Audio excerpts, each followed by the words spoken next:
Hey guys, what's up? This is Bill Blair, and I just want to take a second to talk to you about crossroads of transition for me. And one of the biggest parts of that transition was when I was in college. I was coming up on my junior year.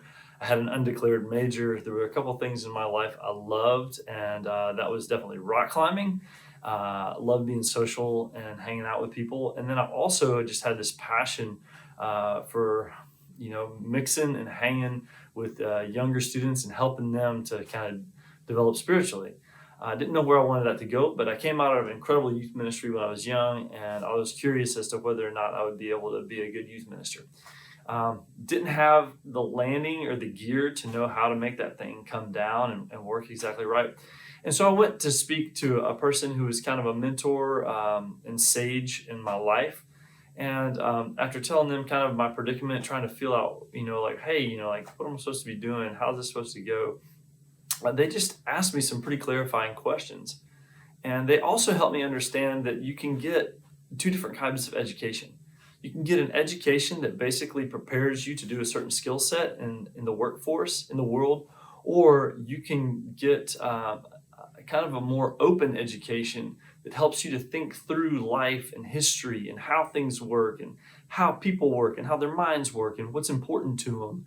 And you can really be a little bit more of a person that engages others because you're constantly searching for the things in their life that are important and how to resource and engage them with that.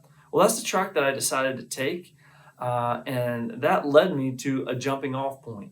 I knew I wanted to do youth ministry, but I didn't feel like I was completely ready for that.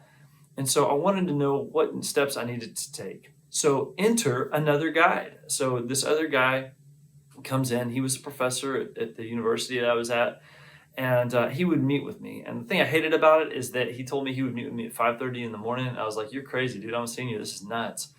But I went and met with him, and through that time, he processed with me some of my weaknesses, some of my strengths, and we both kind of came to a place of saying, at this stage of my life and where I'm at, maybe a good idea was to get a little bit more education in how to help people connect to Jesus spiritually. And so for me, that meant going to seminary. And I'll be honest, I wasn't the greatest student, but I do feel like it was a place where I was formed and shaped to be able to invest more in the kingdom of God in people's lives. But just like with anything, whether it's helping people spiritually, or if it's moving into a form of work that tries to enable others or create solutions for people here in this life, whatever it may be for you, we all kind of come to that tipping point.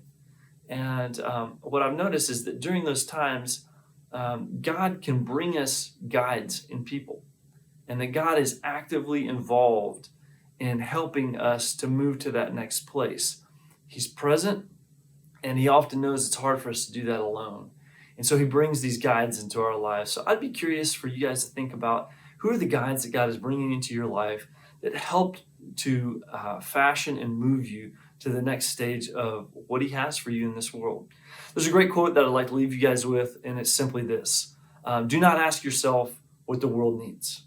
Rather, ask yourself what makes you come alive, because what the world needs is people who have come alive. I hope you come alive. Rock on.